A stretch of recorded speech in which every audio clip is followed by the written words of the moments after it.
Hello દોસ્તો, કેમ છો બધા? આજે આપણે એક બહુ જ મજાની વાત કરવાના છીએ. Health is wealth. આનો મતલબ શું થાય ખબર છે? એનો મતલબ છે સ્વાસ્થ્ય જ આપણી સૌથી મોટી સંપત્તિ છે. જાણે કે કોઈ ખજાનો.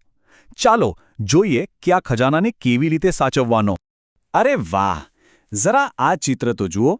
એક બાજુ છે મસ્ત મજાના ફળો અને શાકભાજી, જેને આપણે કહીશું હેલ્ધી ફૂડ, અને બીજી બાજુ બર્ગર, ફ્રાઈઝ એટલે કે જંક ફૂડ. હવે તમે જ કહો, કયું ખાવાથી સુપરહીરો જેવી તાકાત આવે અને કયું ખાવાથી બસ આખો દિવસ ઊંઘ જ આવે? બરાબર ને? હેલ્ધી ફૂડ જ બેસ્ટ છે. તો ચાલો આ હેલ્ધી ફૂડ અને જંક ફૂડ વિશે વધુ જાણવા માટે એક મસ્ત મજાની અંગ્રેજી કવિતા સાંભળીએ અને સાથે ગાઈએ. રેડી? તો કવિતાની શરૂઆત થાય છે એક સવાલથી. Healthy food, healthy food, who are you? એટલે કે હેલ્ધી ફૂડ, તમે કોણ છો? અને હેલ્ધી ફૂડ શું જવાબ આપે છે ખબર છે? એ કહે છે, I am the one that is good for you. મતલબ, હું એ છું જે તમારા માટે સૌથી સારું છે. ચાલો સાથે બોલીએ, ગુડ ફોર યુ. અને એ શું કામ સારું છે? જુઓ, આઈ make you grow tall and strong. મતલબ, હું તમને મોટા અને ઊંચા બનાવું છું, એકદમ strong. And give energy all day long. અને આખો દિવસ રમવા કૂદવા માટે ડગલાબંધ એનર્જી પણ આપું છું. જોયું? હવે વારો છે જંક ફૂડનો. ચાલો એને પૂછીએ, junk food, who are you? અને એ શું કહે છે સાંભળો. I am the one that is bad for you. ઓ, એ તો કહે છે કે હું તમારા માટે ખરાબ છું. અને કેમ ખરાબ છે? I make you weak and very sick. મતલબ કે એ તમને કમજોર અને બીમાર બનાવી દે છે. You become lazy and not very quick. અને એનાથી તમે સાવ આળસુ બની જાઓ છો. તો હવે નિર્ણય તમારો છે. સ્ટ્રોંગ અને હેલ્ધી બનવું છે કે લેઝી અને વીક?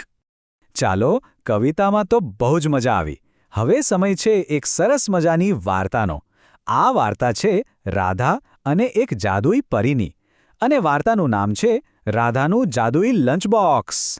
ચાલો જોઈએ આ લંચ બોક્સમાં શું જાદુ છે. વાર્તાની શરૂઆતમાં રાધા થોડી ઉદાસ છે.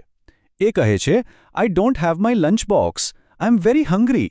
મતલબ, અરે, મારી પાસે તો મારું લંચ બોક્સ જ નથી અને મને બહુ જ ભૂખ લાગી છે.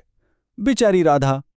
પણ ત્યારે જ ત્યાં એક જાદુઈ પરી આવે છે અને એ રાધાને કહે છે, carrots have vitamin A. They will make your eyes sharper. એટલે કે રાધા, આ કેરેટ્સ એટલે કે ગાજર ખા. એમાં વિટામિન એ છે જે તારી આંખોને એકદમ તેજ બનાવી દેશે. પછી પરી બીજું શું આપે છે? એ કહે છે, spinach. Yes, it makes you strong and gives you lots of energy. Spinach એટલે પાલક. હા, પાલક ખાવાથી તમે એકદમ સ્ટ્રોંગ એટલે કે તાકાતવાળા બનો છો અને તમને બહુ બધી એનર્જી મળે છે. વાહ! હજુ તો લંચ બોક્સમાં ઘણું બધું છે. પરી કહે છે, apples. They have fibre to keep your ટમી happy. Apples એટલે કે સફરજન. એમાં ફાઇબર હોય છે જે તમારું ટમી એટલે કે પેટને એકદમ ખુશ રાખે છે. અને છેલ્લે પરી આપે છે, oranges have vitamin C which protects you from getting sick. એટલે કે ઓરેન્જીસ, નારંગી, એમાં હોય છે વિટામિન સી જે તમને બીમાર પડવાથી બચાવે છે. હવે તો રાધાનું પેટ પણ ભરાઈ ગયું અને એ ખુશ પણ થઈ ગઈ. ચાલો, વાર્તામાંથી આપણે શું શીખ્યા એની એક મસ્ત ગેમ રમીએ. આપણે સાચા જવાબ સાથે જોડી બનાવવાની છે. રેડી? પહેલું છે કેરેટ્સ. યાદ છે ગાજરથી શું થાય? આંખો તેજ બને. તો સાચો જવાબ છે મેક્સ યોર આઈઝ શાર્પર. સરસ. હવે બીજું સ્પિનેચ. પાલક આપણને શું બનાવે છે? સ્ટ્રોંગ. એટલે કે મેક્સ યુ સ્ટ્રોંગ. બરાબર. ત્રીજું છે એપલ્સ. સફરજન શું કરે? પેટને ખુશ રાખે. તો have fibres to keep ટમી happy. અને છેલ્લું ઓરેન્જીસ. નારંગીમાં શું હોય? Vitamin C. વાહ! તમે તો બધું જ બરાબર યાદ રાખ્યું. વાહ, મજા આવી ગઈ ને? હવે આપણે થોડાક જાદુઈ શબ્દો શીખવાના છે.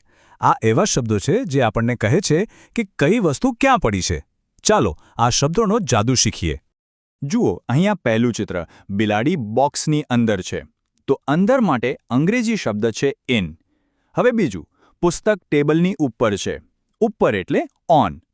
ત્રીજામાં બોલ ટેબલની નીચે છે. નીચે એટલે અંડર. પછી જુઓ, ફૂલદાની બે ગ્લાસની વચ્ચે છે. વચ્ચે માટે શબ્દ છે બિટવીન. અને છેલ્લે બિલાડી ખુરશીની પાછળ છે. પાછળ એટલે બિહાઇન્ડ. યાદ રહ્યું? In, on, under, between, behind. ચાલો હવે તમારી પરીક્ષાનો સમય છે. અહીં એક આખા રૂમનું ચિત્ર છે. આપણે હમણાં જે શબ્દો શીખ્યા એનો ઉપયોગ કરીને ખાલી જગ્યા પૂરવાની છે. બરાબર ધ્યાનથી જોજો હો. ચાલો પહેલો સવાલ. The dog is dash the bed. Option છે ઇન, ઓન અને અંડર. જુઓ તો કૂતરો ક્યાં છે? પલંગની નીચે. તો સાચો જવાબ શું આવશે? Under. The dog is under the bed. બિલકુલ સાચું. સરસ. હવે બીજો સવાલ. The books are dash the box. પુસ્તકો બોક્સની ક્યાં છે? ઇન, ઓન કે અંડર? વિચારો. હા, એ તો બોક્સની અંદર છે. તો સાચો જવાબ છે in. The books are in the box. ખૂબ સરસ. અને આ રહ્યો છેલ્લો સવાલ. The computer is dash the table. Computer ક્યાં છે? ઇન, ઓન કે અંડર? આ તો એકદમ સહેલું છે. બરાબર. ટેબલની ઉપર છે એટલે કે on. The computer is on the table. શાબાશ, તમે બધા જાદુઈ શબ્દો શીખી ગયા. વાહ, શું વાત છે. તો હવે જ્યારે તમે આ શબ્દોમાં માસ્ટર બની ગયા છો તો ચાલો એક નવી વર્ડ ગેમ રમીએ. અક્ષરો સાથે રમવાની મજા આવશે. તૈયાર? આ ગેમનું નામ છે વર્ડ સર્ચ. જુઓ, આ અક્ષરોનું એક કોયડું છે. એમાંથી આપણે સોપ શબ્દ શોધવાનો છે. સોપ એટલે સાબુ. ચાલો શોધીએ. SOAP. ક્યાં છે? મને તો દેખાય છે. જુઓ, નીચેથી ચોથી લાઈનમાં. મળી ગયો. SOAP, shop. ઓકે, હવે બીજી ગેમ. અહીંયા અક્ષરો આડાઅવળા ગોઠવાઈ ગયા છે. શબ્દ છે મોટો અને બાજુમાં ચિત્ર છે ટામેટાનું. ટામેટાને અંગ્રેજીમાં શું કહેવાય? વિચારો તો.